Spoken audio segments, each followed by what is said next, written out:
Hello everyone, welcome to my channel. See that clamp, hose clamp? Well, you better watch. If you live in a state where stuff rusts and rots away, you better check your hose clamps. Hose clamps.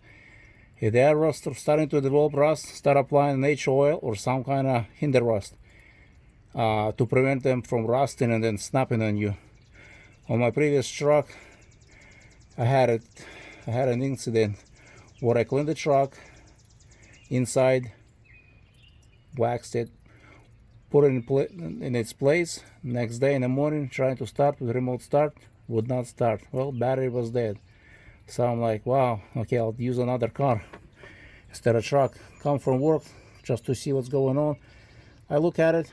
My coolant was, when I popped the hood, I checked the coolant. I'm like, there's no coolant?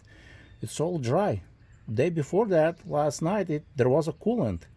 It's all dry now. Well, I looked underneath and the hose clamp snapped and all the coolant leaked out. So I was lucky the battery died on it, so I did not overheat the truck, and then that hose clamp didn't snap somewhere driving. So if you have hose clamps, see, you have a lot of them starting to develop rust. What you want to do is apply, see, it's all wet, it stays wet, it will never rust. And H-oil, that's good stuff. So far the best stuff that I found. So that's the short video and tip to prevent things from going bad and something bad happening. So if you ever had experience with the hose clamp breaking on you, drop me a comment, let me know, and thank you.